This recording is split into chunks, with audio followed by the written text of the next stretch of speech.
क्या सच में ओमिक्रॉन चूहों से आया है? अगर आया है तो कैसे? इसके बारे में क्या क्या पॉइंट्स है, आज यही बताने के लिए मैंने ये वीडियो बनाया है। नमस्कार, मैं हूं डॉक्टर ओम प्रकाश। सबको इस चैनल में स्वागत है। Actually journal of genetics and genomics में एक पेपर पब्लिश हुआ है। इसका रिसर्च हुआ है बीजिंग के institute of genetics and biological development. इन्होंने जेनेटिक्स में ओमिक्रॉन के बारे में बहुत अच्छा एक रिसर्च किया है और इन्होंने एक थ्योरी दी है कि शायद ओमिक्रॉन चूहों से आदमियों को फैला है।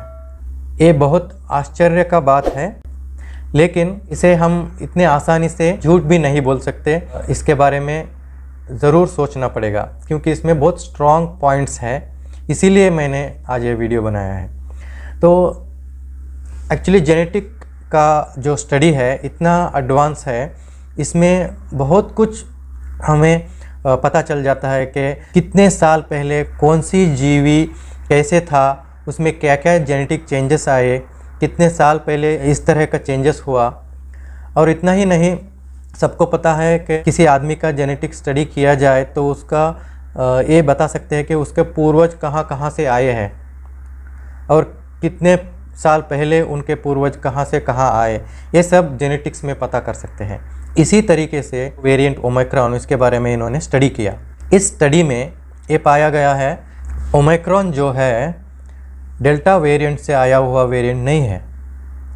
ओमिक्रॉन ओरिजिनल वुहान वेरिएंट से आया हुआ है, जो 2019 दिसंबर में शुरू हुआ। ओरिजिनल वेरिएंट वुहान से, उसी वायरस से इसका जन्म हुआ।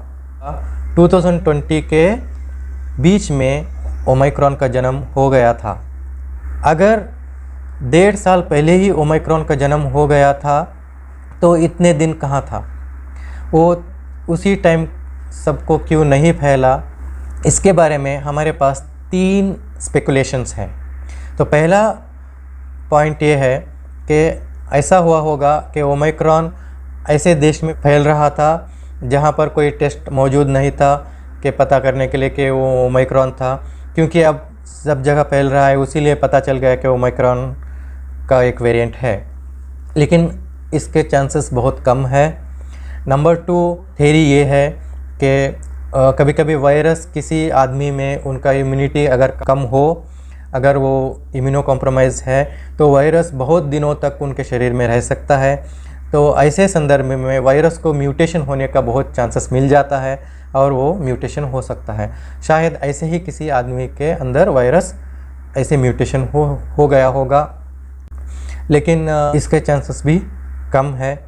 और तीसरा थ्योरी ये है कि शायद ये वायरस बहुत पहले ही मनुष्य से प्राणियों में फैल गया है और उस प्राणी से बाद में फिर से मनुष्य में आ गया है। अगर इसका स्टडी किया जाए तो वो कहते हैं कि ये चूहों पर बहुत फिट होता है। इसके लिए 2 पॉइंट्स वो देते हैं। इसको समझने के लिए सिंपल साइंस मैं बताता हूँ। जो कोरोना है, कोरोना का जो बाहरी जो चित्र आप देखते हैं, बाहर ऐसे स्पाइक्स जो रहते हैं, उसके ऊपर एक गोला सा बना है, जो वो गुच्छा सा बना है, एक्चुअली ये स्पाइक प्रोटीन है। इस स्पाइक प्रोटीन का काम क्या है कि जो मनुष्य का सेल में ACE2 रिसेप्टर, ये भी एक प्रोटीन है। इस प्रोटीन से, ये जो स्पाइक प्रोटीन है, इसको ठीक तरह से कैच करना है। लॉक एंड की सिस्टम जितने अच्छी तरह से इसको ACE2 रिसेप्टर को कैच करेगा, वो इतना आसानी से हमारे सेल्स के अंदर चला जाएगा। तो ये वायरस का म्यूटेशंस जो है स्पाइक्स प्रोटीन में ऐसा चेंजेस पैदा करता है जिससे कि इस ACE रिसेप्टर को अच्छी तरह से पकड़ सके।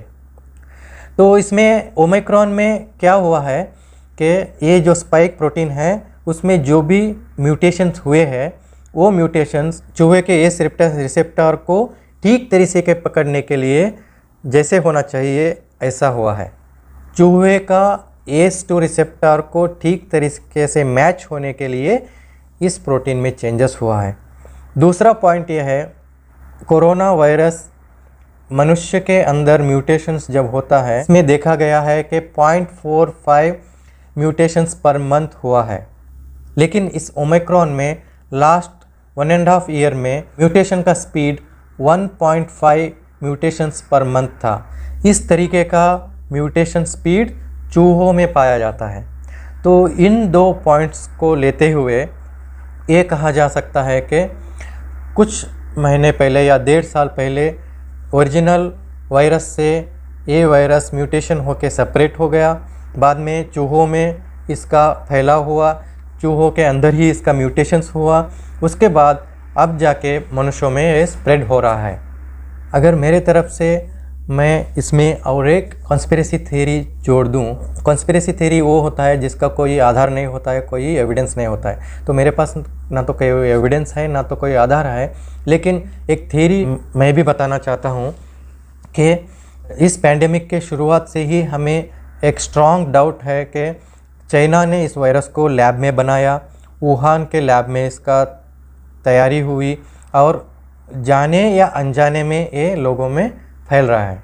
इस तरीके के एक वायरस को लैब में अगर बनाया जा सकता है तो उसी वायरस को लेके ऐसा एक वायरस तैयार किया जा सकता है जो कि लाइव वैक्सीन हो, यानी कि वैक्सीन की तरह है, बहुत कम सिम्टम्स पैदा करे, हमारे में इम्यूनिटी पैदा करे, बहुत कम सिम्टम्स पैदा करे, बहुत कम लोग इससे बहुत कम लोगों का इससे मौत हो, बहुत कम लोग हॉस्पिटल एडमिशन्स हो, और एक ही टाइम में यानी कि बहुत शॉर्ट पीरियड ऑफ टाइम में बहुत लोगों तक ये फैल जाए और सब लोगों को एक ही टाइम में इसका इम्यूनिटी आ जाए और ये पैंडेमिक यहीं पर ख़त्म हो जाए। अगर कोई साइंटिस्ट इन बातों को ध्यान में रखते हुए अगर वायरस बनाएगा तो वो ओमिक्रॉन ही होगा, क्योंकि ओमिक्रॉन में ये सब लक्षण है। तो मेरा एक कॉन्स्पिरेसी थ्योरी ये है कि ओमिक्रॉन वायरस भी लैब में ही बनाया गया होगा पैंडेमिक को ख़त्म करने के लिए। इसका कोई आधार नहीं, मेरे पास कोई तथ्य नहीं रखने के लिए, लेकिन इसका ऐसा हो भी सकता है। तो इतना ही कहना था इस वीडियो में। अंत तक वीडियो देखने के लिए सबको धन्यवाद। नमस्कार।